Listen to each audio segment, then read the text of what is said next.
Coming up today on the Village Idiom. So one of the things with wrestling is that they'd cover themselves in an olive oil to make you harder. That's slippery. That's just a fact about ancient Greece.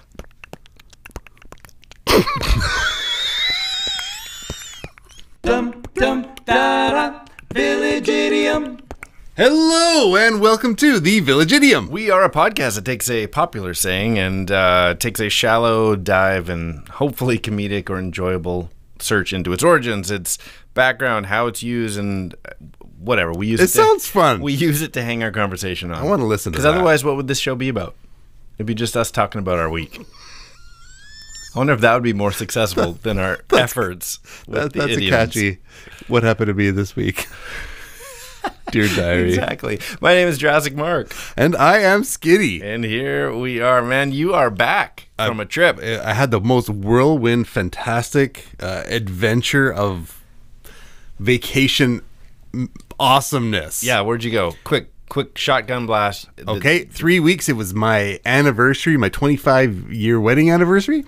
And we went from, Italy, Greece, Cyprus to Israel, and then back Greece and Italy. That's awesome. It was the most amazing 3 weeks. Love. I honestly say I thought we might drive each other nuts a little bit. Yeah. Spending that close quarters. We went on a cruise and Airbnb-ing it and all the rest of that sort of thing. Thought we might drive each other nuts, more in love than ever.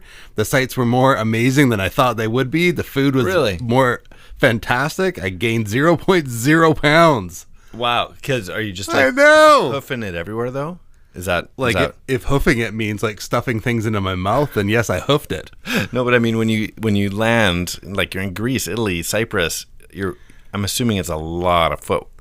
Oh yeah, we're doing like 24,000 steps a day and that sort of thing. But we landed, and that night I was like, so plane it hits. We're on a train that night. I'm staring at the Vatican, eating gelato, eating pizza, literally like that. So great. Yeah, like I've been in Rome for like 5 minutes. I'm already eating pizza and gelato. That's the best. Yeah, staring at the Vatican like this is so awesome. Well, I want to hear a lot more about this, but this is so great. Today's idiom choice, because I think your trip will tie into this nicely. Today, I went a little different. I've got a montage, a medley, if you will. There we go. Whether it's by extending an olive branch. It's an olive branch, Lizzie. Olive branch? Let us extend to our brothers in New Springfield the olive branch. I'm offering you an olive branch. There you go. Wow. There's a little that is a Arrested Development, a little Simpsons. I got that one. I can't even remember now. It's so good. But extend an olive branch, offer an olive branch. And as soon as you said Cyprus, I was like, oh, let's introduce the idiom. So Cyprus, an actual different locale. And on the geocachey side, I had to have at least one. And it turns out Cyprus is like an actual country. As opposed to what?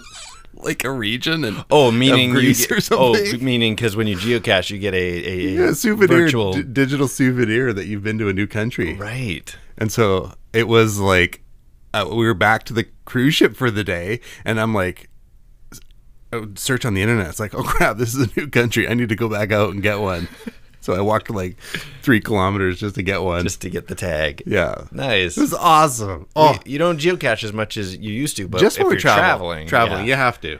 Yeah, that's fun. Yeah, you're meeting people and you're having fun. It's just nonsense. I find geocaching outside of my own hometown leads me to things that I'm like, oh, didn't even know this was here. Like, it's not on the map. When you did that Hawaii trip and you came back, it's like geocaching took me here, there, and everywhere. I'm like, okay, so when I followed you, like the next year or whatever it was, I did like follow the geocaches. They take you to all the cool spots. I know, it's amazing. Not on the map. Not on the map. Just cool crap. Yeah, it's awesome. So to extend an olive branch means you're making a peace offering. You're trying to snuff or end a quarrel or argument, but real olives. Like, did you have some olives in Cyprus, in Greece?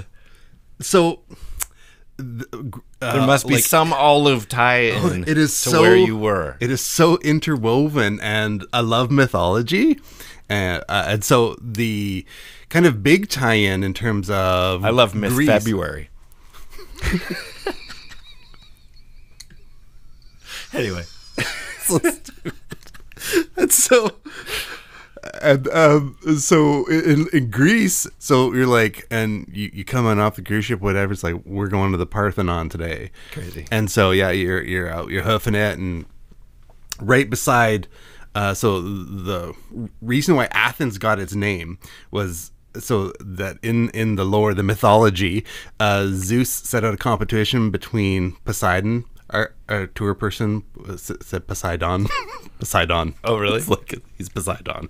Accent or just I that's the don't way you know. pronounced it? I don't know. Like, I don't even care. Yeah. But So the competition between Poseidon, Poseidon, and Athena.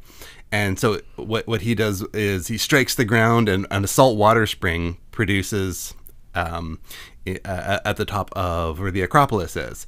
And she does her Athena goddess Princess Warrior business, and pops an olive tree. Right. And so her offering was better, and so that's why Athens is named what it is after Athena, as opposed to Poseidon land. Or What did Poseidon strike up?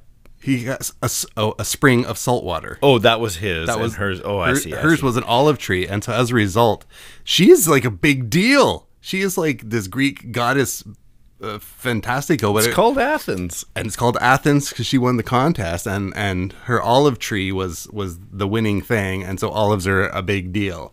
And so right beside, at the top of, I think it could be one of the only vegetative type things on the top of the Acropolis, is a tree. An olive tree right beside the Erechtheion. Sorry, this is PG. It's a family channel, but the Erechtheion. which is this little sculpture, or what is it? It's like this little side chamber. It's held up by these Greek women's statue things. I'm not familiar with that side one. temple. It's right, if you've seen the pictures of the Acropolis from a distance, I've right probably beside seen it, that. you've seen it. Wow. And right tucked into that is an olive tree. Underneath it, inside it. No, like right beside it. Okay. Apparently, originally it was inside. So are they is that Athena's olive tree? No, they know that it was planted like Bob. Yeah, exactly. A few hundred years, like only a few hundred years ago. Bob Strombolopoulos. That's so Greek. Planted that one. Steopolopoulos on the end. The Acropolis, Bobopoulos. So it's so amazing. That's awesome. So yeah, so you're soaking up the tour, like the narrated tour kind of. Yeah, Greece was like particularly amazing that way, with the way the mythology. I got to go to where the first like Olympics were. Oh, okay. And all of that, and they give the U1, or like a wreath of olive leaves. That's what that's called. If you won. Yeah, it's like I thought you were saying the name of it. You got the yuan. The place that if you Poseidon. won. If you won. If you won. You put on your if you won. I got it. I'm with you now. I didn't know you spoke Greek. I'm trying to pick up the Greek words you're throwing out there, and you're like, yeah, no, that's English. Yeah. If you won. So have some souvlaki. If you won-opolis. Some tzatziki and so naked wrestlers. Yeah. All of that. All of that. All of that. The what was so one of the things with wrestling is that they'd cover themselves in an olive oil to make you harder to, that's slippery. That's just a fact about ancient Greece.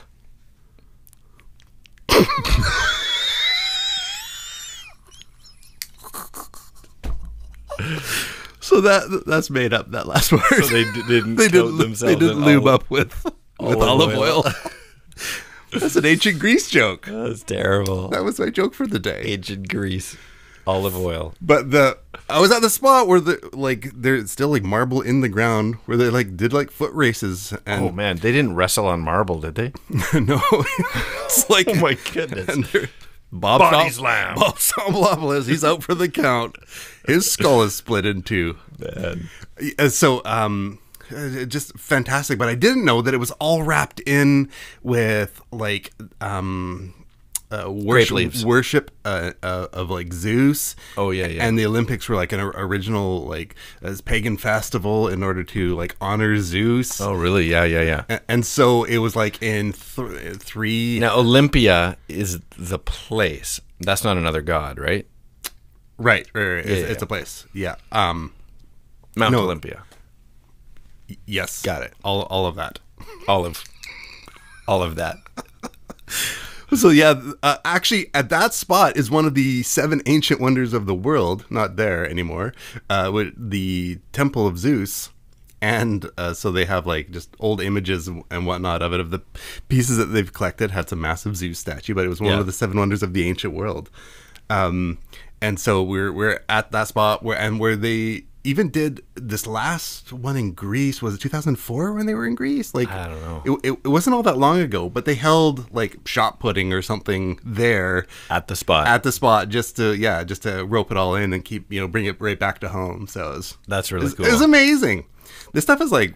So are you typically like 400 BC? It's like pre I know. pre Jesus-y stuff. It's, it's like old. So it's fantastic. Are you typically like one to take the narrated tour, like go with the very touristy thing, or is it? Because I like that stuff. Okay, so yes, no, we did a split.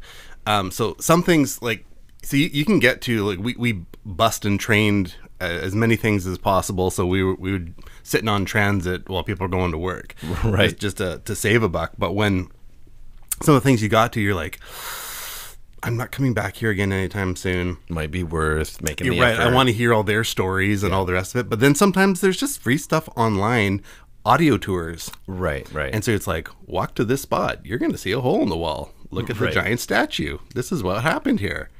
And walk 30 feet right. Now you're going to see this. And so you can go through a combination of free stuff, which is interesting tours versus actual tour guides.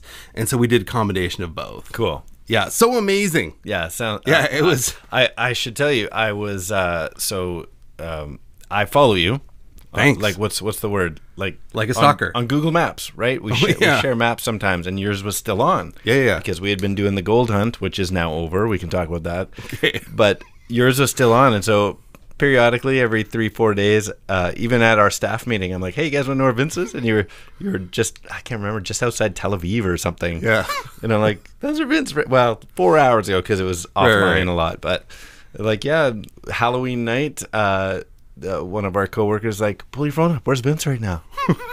So I'm like, "Oh, I don't even know what country that is." Exactly. So it was fun watching you have much more fun than us. The ancient world, so amazing. One of the second, this is also nerdy and not like necessarily. Information can be interesting too. One of the other 7 wonders of the ancient world, the Colossus of Rhodes. Okay. And Rhodes, it's like a medieval kind of town. That's what it is now, but it goes way back. Anyways, big giant, like 100 whatever foot type statue there. Got to see where its site was, but yeah, we picked up 2 of the ancient wonders of the world. Interesting. Yeah, so it's all cool stuff. Like the pyramids are on that list. So and 5 to go. 5 to go.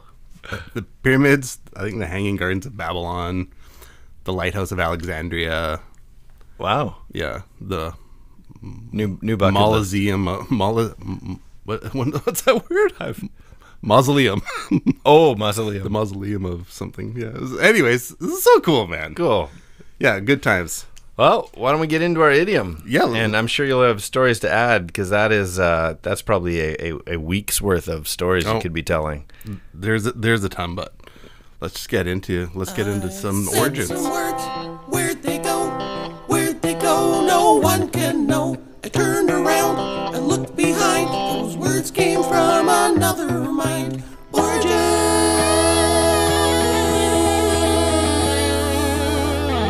Bam! Alrighty then. Well, I was hoping when we chose Extend.An.Olive.Branch that you'd have some fun olive stories, and or at least you're in the zone. But this one, as you probably already know, a lot of Western idioms come right out of the Bible, and this is no different. Comes right out of the Bible. Comes from the story of Noah and his ark. So God, for those of you who maybe don't know the Noah story, didn't go to Sunday school, pagans.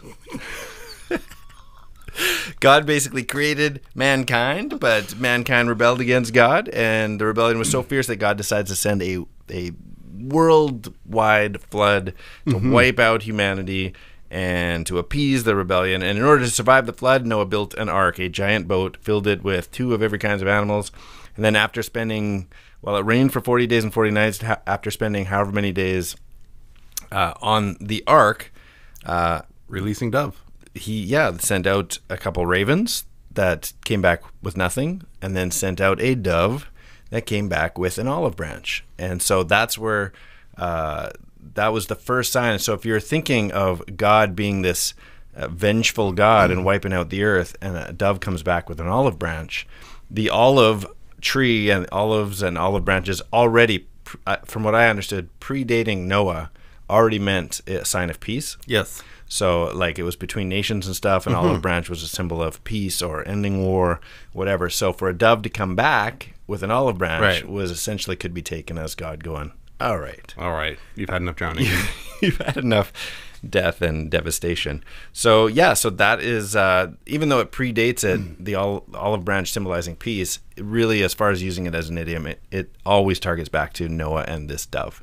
And rarely do you see, sometimes, but rarely do you see an olive branch as a symbol of peace without the dove, without it in the beak of the dove. So, so in the ancient Greece stuff, they kick it back further, and so their rendition. So it's interesting, that whole part of the ancient world that has some intertwining faith pieces and Bible stuff and pagan stuff and some mashups even that exist. It's really interesting. Noah stuff is Quran, Bible, right? Just ancient history. Because our ancient history for where we're at is just like, it's a real bummer. There's not a lot to tell. No, it's like, hey, I found an old arrowhead. It's like, okay, I built a massive monument. It's so different. Civilization. Our stuff's like made out of wood and doesn't last here. But doing stuff in marble, and it's crazy. That's man, I'm jealous. I hope you took a ton of pictures. I'll do maybe send me some highlight, and we'll throw it on our Instagram. Sure. Picture of you somewhere cool. Definitely. Is there a picture of you with an olive branch in your mouth? I don't think so, but had I known, I'd have done it. I should have given you a list of things. So the olive in general is a let us. Do you make like olives peace. on your pizza? Yeah, me too. Black olives. Good talk. Here's a funny. Do you put olives in your tacos? Black olives, same kind of deal, like diced up black olives. So, but if something is there, I will eat it. Somebody introduced us to green olives in your tacos, and I was like, I don't know. Like now we're getting into totally different flavor. Delicious. Oh man, like I think it'd be good on a pizza. Like, I'm into olives. Yeah, me too. But it was one of those things that had to grow. Like when I was a kid, I was like, olives are gross, nasty, and I just keep at it. There'd be like, it's always that same tray at Christmas time. It'd be like smoked oysters, those little mini onions. Yeah. I love those. And olives. I love those. And so, come to like all of those things. All of those things. Yeah. I had a funny that you said everywhere you were like predates Jesus, but talking about olive, I have this funny story about a friend of ours. We were joking about the terrible Western representation of Jesus. Like, you often see Jesus drawn with like blonde hair, blue eyes. You see like this is the American version of Jesus. And the truth is, he is Middle Eastern. Exactly. Blue eyes, blonde hair. In the Middle East. So truth is, he's Middle Eastern. How many blonde hair, blue eyed Middle Easterners have you seen? Jesus. Just Jesus. He's an albino. He's Jesus. He can be whatever he wants. No, but the truth is, he was Middle Eastern, and often when people describe him, it doesn't say this in the Bible, but you can assume, and it's a normal thing to say, that someone is olive-skinned. And that's the color. Like, I love non... So Pasty our white. friend is in this conversation about Jesus not being white. He was olive skinned. And she's like, what do you even mean? All she could hear was the two olives she's familiar with, the green one and the black one. And she's like, so was he black? I'm like, well, no, olive he's skin. olive tone.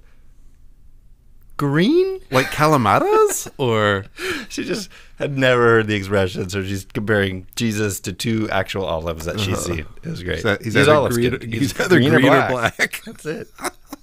He's so multicultural, that Jesus. So here, a little more origin. Olive branch, 5th century BC. Greeks were using it as a symbol of peace. Biblical accounts, same reason. It was bridging between war-torn countries. Olive branch was the symbol for that. So then we get into modern use of it, and I didn't think about it, but it's all over the place. So the United Nations flag is an olive branch. Like that's the two things moving up the side is olive branches, which obviously is the That's whole awesome. purpose of United Nations, right? Olive branch is used on the Whatever happened to Benetton? Benetton United, the brand. Yeah. Are they still around? United know. Colors of Benetton? United Colors of Benetton. Yeah, I don't know. They had the most unique ads all the time. No, they're just gone, I think. I think they might be. Huh. Benegon. Benetton, not Poseidon, Poseidon. not Benetton. It's on the classic American seal with the eagle with the two talons. And one talon is holding arrows, and the other talon is holding olive leaves, so that America prepared for peace or war. Yeah. So the olive branch shows up.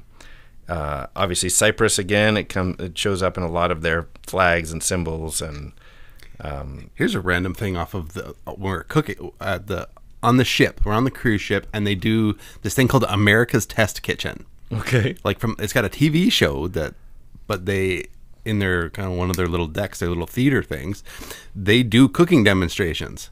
And you're Fun. just like, you're like, I got nothing to do. I love. I'm gonna go that's to a what I cooking love about the demonstration. cruise. You're like, there's something going on right now. And so I didn't know this. So like, when you go to Costco and it's like extra virgin olive oil, You can get virgin olive oil or extra virgin. I was an extra virgin. It's like that olive never even played around. Like it's an extra virgin olive oil. Anyways, it has to do with like this level of oleic acid or something less than 1% makes it extra virgin. It's so Interesting. moronic. But anyways, you know how like you get oil, you're like, oh, I'm cooking so healthy, and you get your olive oil. Yeah. I'm gonna get extra virgin because that must be even better. You know what's Right. better than virgin? Is it worse? Extra virgin. No, so he's like, for the most part, he goes, so he gets into all these little technical things. He's like, extra virgin olive oil has a lower smoking point, and so it's not as good it's less good to cook with, versus you're not getting your values worth by cooking with it, because it's more expensive and it has a lower smoking point, so you don't get the temperature of the good fry on it on whatever you're trying to do. But you would use it in like dressings or to or to dress food with, But not cooking with. to cook with was the chef's thing. Look at you. Extra virgin. Learning all big learner. Getting all learned about my olives. Have you seen? Wow, derail from olives. But have you seen there's a popular? I can't think of the brand, but all the sweatshirts and all the gear, sweatshirts, pants, skateboards, and it just says virginity rocks. Yeah. That's like popular right now. Yeah, it's a thing. virginity rocks. You know what's better than that is extra virgin. virginity rocks. All right. On that note, You can't go wrong with check that. this one out. This is a little longer. Lend-Lease bill with these in 1941.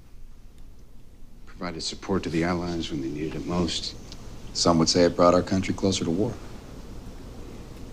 See, if not for these, you wouldn't be here. I'm trying to, what do you call it? Little Tony Stark action. An olive branch. Is that what you call it? There it is. Offering an olive branch. Civil War. Captain America. That was a good one. Well, we got time, I think, for a little riddling. I meant to come with my notes. They're here somewhere. Crap. Because we had pretty good involvement this past week with All the Daddy James stuff? Do you have it nearby? No. Skeletons in the Closet was our most recent episode. Oh, yeah. Which Daddy James didn't come back for that one. It would have been great to have him.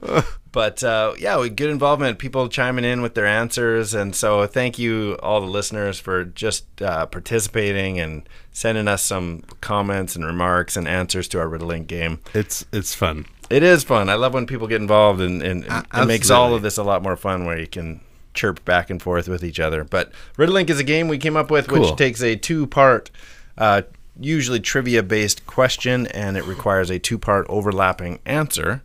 And we banter back and forth with it, and we'll leave one for everybody listening today. Let me see what I can. You got one? Grab for you here. I made sure to have a couple prepared. Here's a token of peace to put on your salad. To put on your salad, I'm going to go with Olive-Branch dressing. Yep. Extend.An.Olive.Branch. Very nice. Okay, let me give you one. This casual Italian-American restaurant chain is where Jesus prayed his agonizing prayers. Extend.An.Olive Garden. What's this Olive Garden? Casual Italian-American restaurant That's chain the Olive Garden. Is where Jesus prayed his prayers. Well, Olive Garden of Gethsemane? There it is. I got to go to the Garden of Gethsemane. Did you? Do you know what Gethsemane means? No. It means olive press. Okay, I had this question that never got answered while I was there. So they press an olive to do the olive oil. What do you do with the leftover meat? And I don't have an answer. No, they make. I know, like dog food or something. It's like that's why their coats are so healthy looking. Maybe there is no leftover meat. I think there must be. Maybe it's just pressed so hard. Maybe, I guess. I don't have anything but yeah. You know, that was his moment where Jesus was so tormented over what was coming up that he sweat drops of blood. Mm-hmm. And he was olive-skinned. He was... A pimento. He was olive... He was in olive. an olive press. So you're saying he was black? I love it. Okay, you got another one? Oh, it's so nice seeing people like... What? So where we are... I see people. We're just so pasty. Oh yeah, and it's like it rains often and it's gray, and we're just so particularly Mediterranean blanched. Yeah, and so it was very nice to see people. I think it looks healthy. Exactly. Yeah, it does. Not like just I see dead people. I see Mediterranean. I see med people. I see med people. Give me another one. Okay. One second. Just a second. Give me a second. I'll give you a second. Greek god of the oceans starred in Miami Vice. Okay. Did they really pronounce it that way? Or is Yeah. it just so I would get this right? No.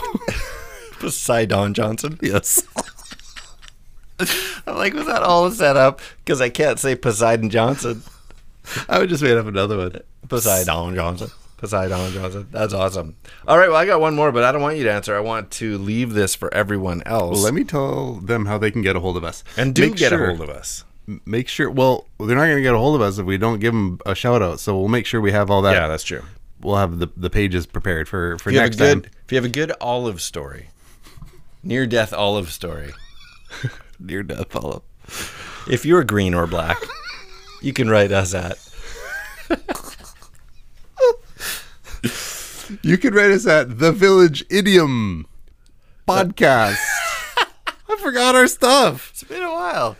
You wrote it down. The Village Idiom podcast at gmail.com. That's it. The.village.idiom on Instagram, or whether it is Facebook, Twitter, or YouTube. Look up 3 Minutes Gone. Perfect. All right. Well, let me give one for everyone else. The land of the free and the bird that didn't come back with an olive branch. Huh? Wow. The land of the free and the bird that didn't come back with the olive branch. Wow. It's going to be good. It's going to be good. Well, it was fun putting this together. We enjoyed it. We hope you did too. I am Skinny. I am Jurassic Pimentopoulos Mark. Pimentopoulos. And these are the Village Idioms. Take from me my olive branch. That's 3 minutes gone.